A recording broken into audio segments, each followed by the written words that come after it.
सभी बच्चों को हमारे YouTube चैनल में फिर से एक बार स्वागत है आप सभी का। आइए क्लास का आनंद ले। सभी को राधे राधे पहले बोल दिए सब लोग। राधे राधे सीताराम। आइए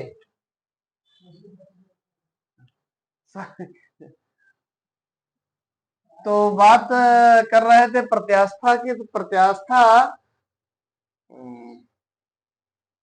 क्या है, इसको बताया गया था कि किसी वस्तु का वह गुण है जिसके कारण विरूपित वस्तु विरूपक बल हटा लेने पर वो अपनी फिर पूर्व स्थिति में आ जाती है। जिस गुण के कारण उसे प्रत्यास्था कहा जाता है। प्रत्यास्था के आधार पर वस्तुओं को 3 भागों में बांटा गया है।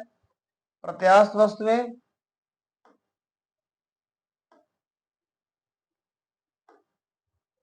ये लिखा गया, किसी वस्तु का वह गुण जिसके कारण विरूपित वस्तु से विरूपक बल हटा लेने पर वस्तु अपनी पूर्व स्थिति को पुनः प्राप्त कर लेती है, प्रत्यास्था कहलाता है ना। इसी के आगे देखिए, प्रत्यास्था के आधार पर वस्तुओं को वर्गीकरण जैसे पूर्व क्लास बताया गया था कि प्रत्यास्थ वस्तु में वे वस्तु जिन पर विरूपक बल हटा लेने पर पूर्णतया अपनी पूर्व स्थिति को प्राप्त कर लेती हैं, प्रत्यास्थ वस्तु कहलाती हैं। दृढ़ वस्तु विरूपित जिन पर विरूपक बल लगाने से बिल्कुल विरूपित नहीं होती हैं, बिल्कुल डिफॉर्म नहीं होती हैं, उन्हें हम कहेंगे दृढ़ वस्तुएं। और वे वस्तुएं जिन पर विरूपक बल हटा लेने पर पूरी तरह अपनी स्थिति को पूर्व स्थिति को नहीं प्राप्त कर पाती, उन्हें अप्रत्यास्थ वस्तुएं कहते हैं। प्रत्यास्था की सीमा को हम कुछ इस प्रकार डिफाइन करते हैं कि वह सीमा जिसके अंदर वस्तु में प्रत्यास्था गुण उपस्थित रहता है, जिसके ऊपर प्रत्यास्था गुण समाप्त हो जाता है, उसे प्रत्यास्था की सीमा का। जैसे स्प्रिंग को खींच दीजिए, है ना, छोड़ दीजिए, फिर अपनी स्थिति में आ जाएगी। एक स्थिति ऐसी आएगी ये जा पाई नहीं करेगी, उस कंडीशन को प्रत्यास्था की सीमा कहते हैं। ठीक है। अब प्रतिबल क्या होता है? प्रतिबल तो विरूपित वस्तु के एकांक क्षेत्रों पर लगने वाले अभिलंबोत बल को या प्रत्यानयन बल को प्रतिबल कहते हैं। प्रतिबल बराबर प्रत्यानयन बल बटा क्षेत्रफल, है ना। इसका मात्रक बताया गया न्यूटन पर मीटर स्क्वायर, सीजीएस पद्धति में डाइन पर सेंटीमीटर स्क्वायर, और इसका विमीय सूत्र ml - 1 t - 2 होता है। आगे देखें, इसके आगे विकृति। विकृति क्या होती है? किसी वस्तु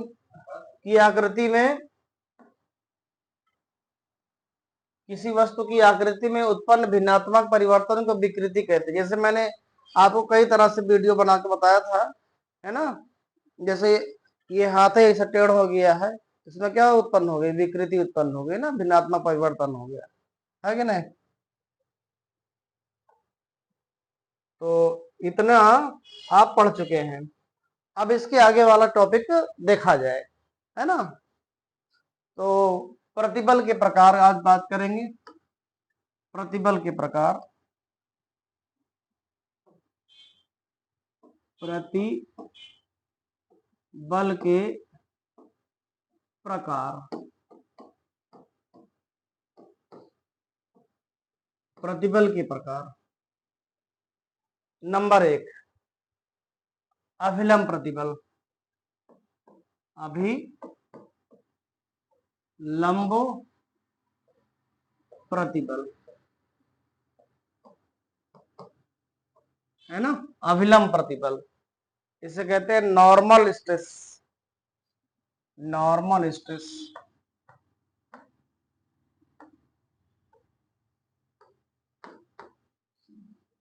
नॉर्मल स्ट्रेस। फिर वही स्प्रिंग पर आए, स्प्रिंग है, तो जैसे ही आपने इसको खींच दिया, ऐसे हो गई, और जैसे ही आपने इसको छोड़ा, तो प्रत्यानयन बल क्या करेगा? इसकी पूर्व स्थिति में लाने का प्रयास करेगा। तो अभिलंब प्रतिबल क्या होता है? किसी वस्तु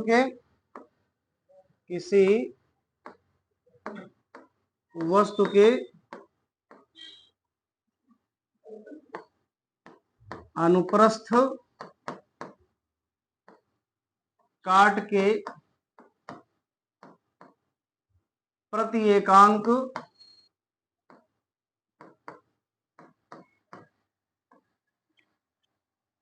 क्षेत्रफल पर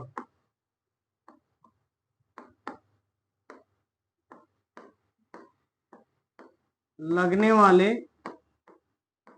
प्रत्यानयन बल या अभिलंबवत बल, एक ही बात है, प्रत्यानयन बल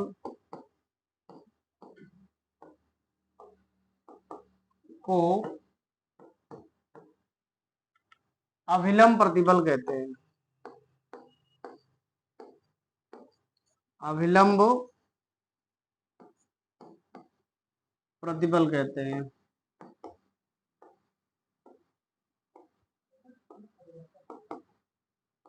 अभिलंब प्रतिबल कहते हैं। ठीक, अभिलंब प्रतिबल कहते हैं इसको। तो मान लिया जाए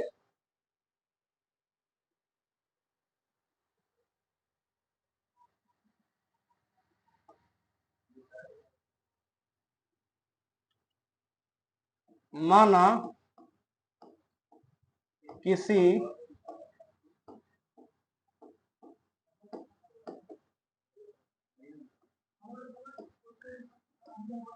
किसी वस्तु के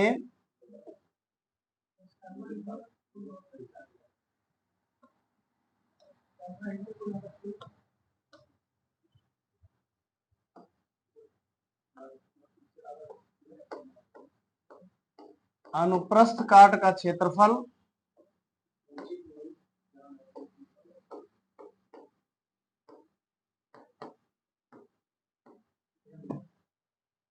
ए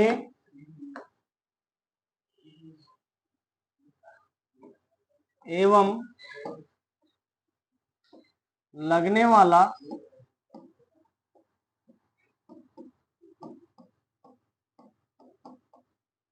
अभिलंबवत बल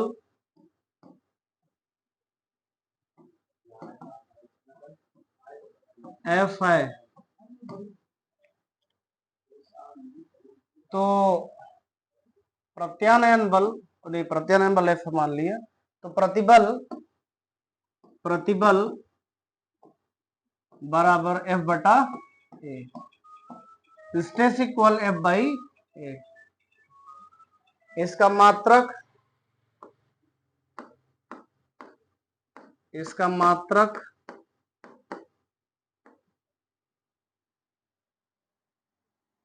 इसको थोड़ा से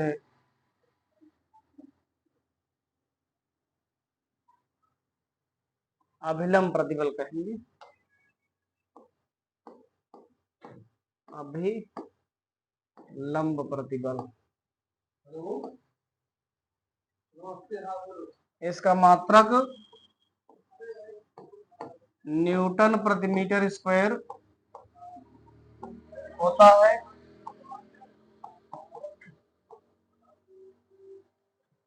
इसका विमीय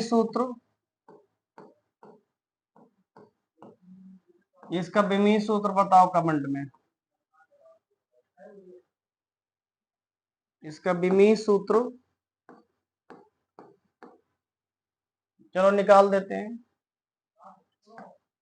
बल का विमीय सूत्र mlt माइनस 2 होता है ना? होता है कि नहीं? हाँ या ना? हाँ या ना बताइए। इसका विमीय सूत्र mlt माइनस 2 और क्षेत्रफल का L2।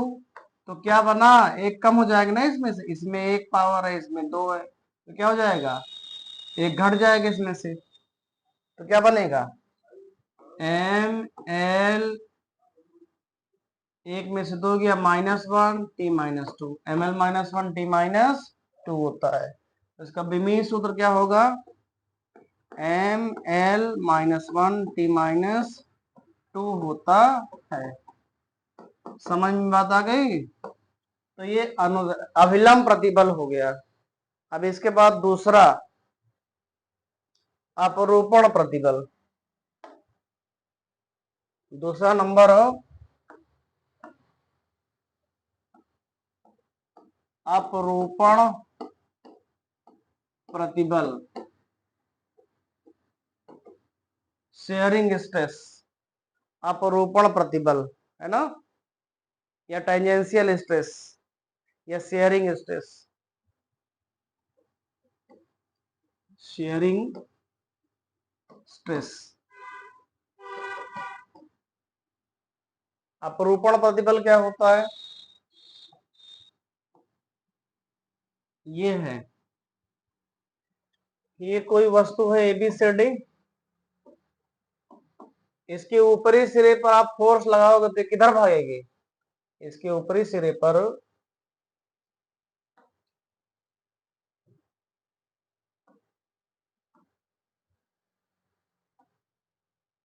ये फोर्स लगाओगे ऊपरी सिरे पर, तो ये वाला ऊपरी सिरे ये फिक्स रख दीजिए, इसको भगाइए तो किधर भागेगा? ऐसे भाग जाएगा ऊपरी सिरा, ऐसे, है ना। तो ऊपरी पृष्ठ के, किसी वस्तु के ऊपरी पृष्ठ के प्रति एकांक क्षेत्रफल पर, है ना, किसी किसी ठोस वस्तु के ऊपरी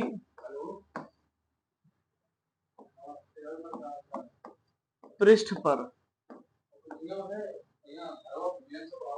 है ना, ऊपरी पृष्ठ पर लगने वाला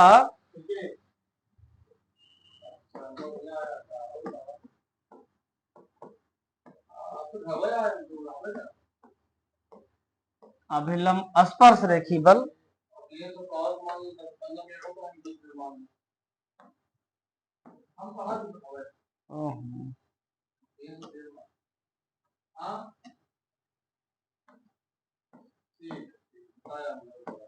स्पर्श रेखी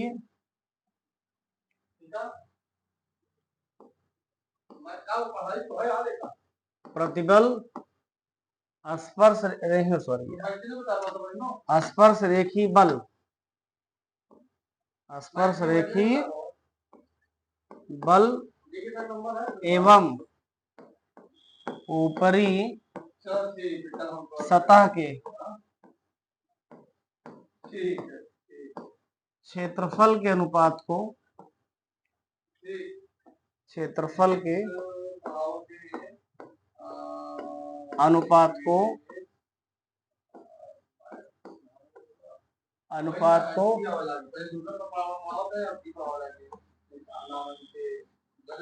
अपरूपण प्रतिबल कहते हैं।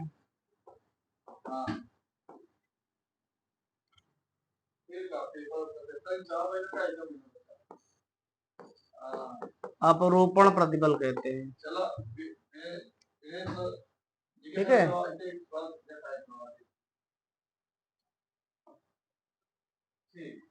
अपरूपण प्रतिबल बराबर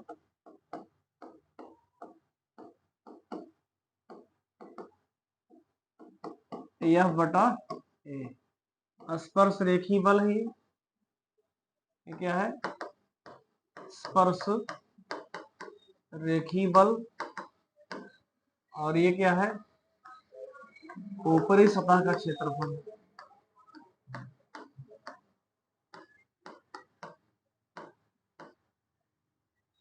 मात्रक वात्रक बीमा उमा सब वही होगी, है ना, जो पहले बताया गया था। अब अगला वाला आयतन प्रतिबल, वॉल्यूम स्ट्रेस, है ना।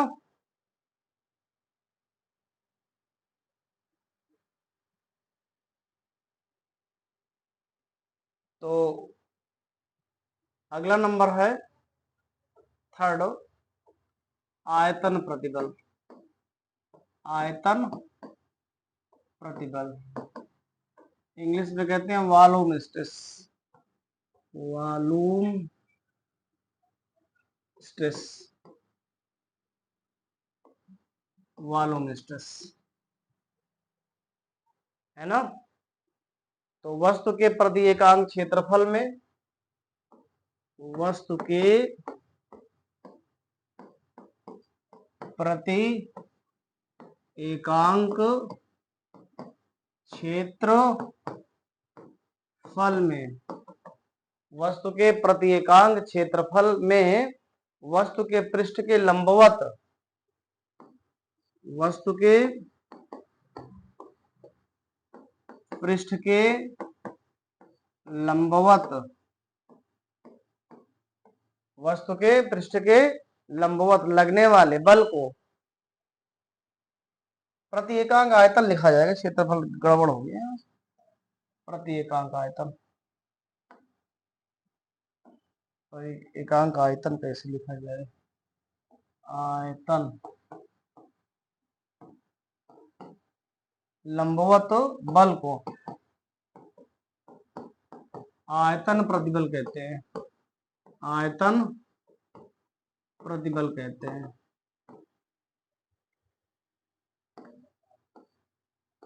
बस इतना टाइप बहुत है, इतने टाइप का है। अगले टाइप का जो प्रतिबल है वो अगली कक्षा में पढ़ेंगे। तो यहीं तक इंटरमीडिएट स्तर तक इतने तीन ही है, ठीक है। अभिलंब प्रतिबल, स्पर्श रेखी या अपरूपण प्रतिबल और आयतन प्रतिबल, ठीक है। इसके आगे अब विकृति की बात करेंगे। विकृति,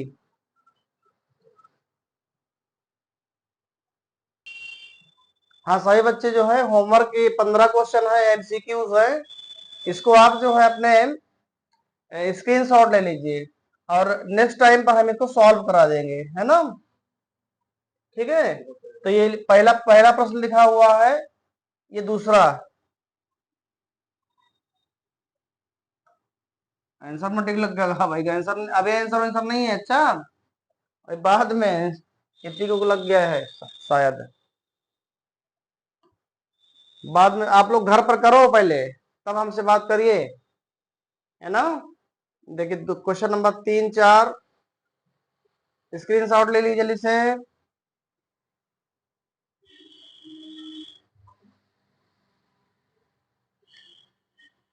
5, 6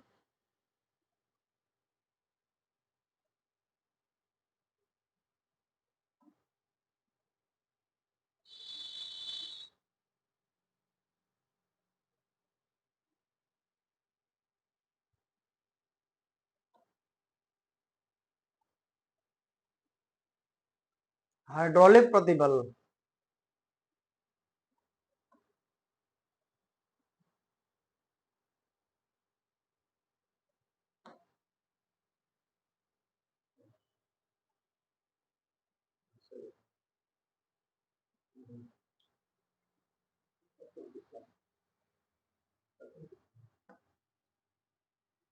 तो अगले क्लास में हम लोग मिलेंगे, विकृति के विषय में बात करेंगे। विकृति क्या है, कितने प्रकार की होती है, फिर आगे हुक्स लॉ आगे का वर्णन करेंगे, ठीक है। तब तक के लिए धन्यवाद, बाय बाय।